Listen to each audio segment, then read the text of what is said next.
Vivre ici, vivre plus haut avec le département des Hautes-Alpes. Il est 8h30 et la neige vient de commencer à tomber dans le Champsaur. Les agents départementaux du centre technique de Pont-du-Fossé qui surveillent la météo plusieurs jours à l'avance sont prêts à intervenir sur les routes avec les saleuses.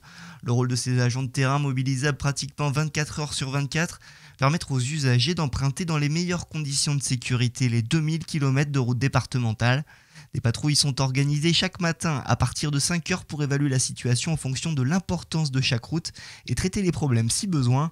Elles inspectent en priorité les zones les plus dangereuses et les plus empruntées. Nous sommes sur la RD 76 qui dessert la station d'Orsières-Merlette à 1850.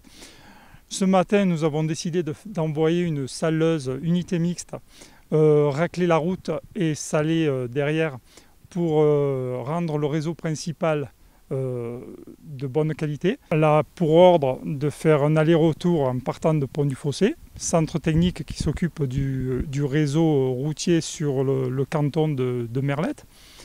Et ensuite, cette unité mixte ira sur Saint-Léger et Ancel. Ce matin, le chef d'équipe a mobilisé une unité mixte, c'est-à-dire une saleuse équipée à l'avant d'une lame qui dégage la neige et permet d'optimiser l'action du sel. En fonction des conditions de température et d'humidité, les agents du département peuvent choisir d'utiliser de la saumure. Ce mélange de sel et d'eau agit plus rapidement que le sel à l'état brut. Son efficacité est meilleure quand la température est très basse et quand l'humidité est faible, notamment avec une neige sèche ou du verglas. Ce n'est pas le cas ce matin dans la montée d'Orsières-Merlette. L'unité mixte avec le raclage et le salage derrière et le remous des véhicules qui passent derrière nous là, brasse le sel et la route. Donc ça favorise la fonte de la neige. La saleuse vient de passer il y a 10 minutes derrière nous et on voit que la route revient de suite au noir très peu de temps après son passage. Un retour au noir, c'est-à-dire une route totalement déneigée, voilà ce qu'attendent les usagers.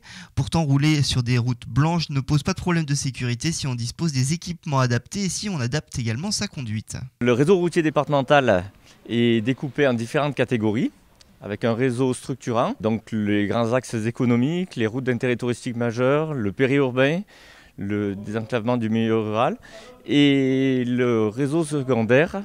Donc les petites routes de montagne, routes secondaires, touristiques, voilà. Donc le réseau principal est salé et le réseau secondaire est gravillonné.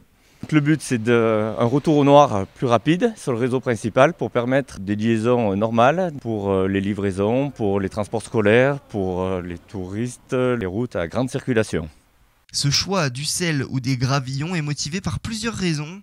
Tout d'abord, il faut noter que selon les circonstances, le sel n'est pas forcément efficace.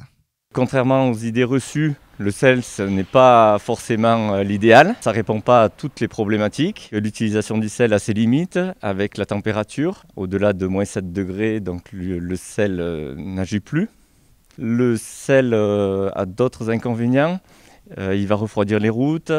Il va capter l'humidité. Si le département fait le choix de ne pas saler l'ensemble des routes, c'est pour des raisons écologiques, mais aussi économiques. Le sel a l'inconvénient de l'impact sur l'environnement, avec une pollution des nappes phréatiques, si le sel est utilisé à forte dose, à trop forte dose.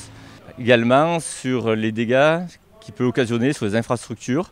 Donc certaines routes, comme le réseau secondaire, qui n'est pas structuré, ne va pas pouvoir supporter le sel qui fait des chocs thermiques. Donc c'est pour ça qu'on le réserve aussi au réseau principal, le sel. Faire intervenir des saleuses revient parfois à gaspiller du sel et à le rejeter inutilement dans l'environnement. La conception de certaines routes, notamment sur le réseau secondaire, n'est pas adaptée au traitement hivernal par du sel. Les chaussées vont se dégrader rapidement et les coûts de réparation seront très importants. La technique du gravillonnage n'altère pas la durée de vie des routes et a peu d'impact sur l'environnement. Donc arrêter le sel, ça sera difficile parce qu'il y a une activité à maintenir. L'objectif, c'est de réduire au maximum et d'optimiser l'utilisation du sel, l'utiliser au bon moment avec des quantités le plus juste possible. Vraiment mettre du sel quand il y en a besoin et juste ce qu'il faut, quoi. Pour assurer la sécurité et les meilleures conditions de circulation en hiver pour les Hauts-Alpins comme pour les visiteurs, le département mobilise 5 millions d'euros de budget, 380 agents sur le terrain, 40 chasse-neige et 12 saleuses. Vivre ici, vivre plus haut avec le département des Hautes-Alpes.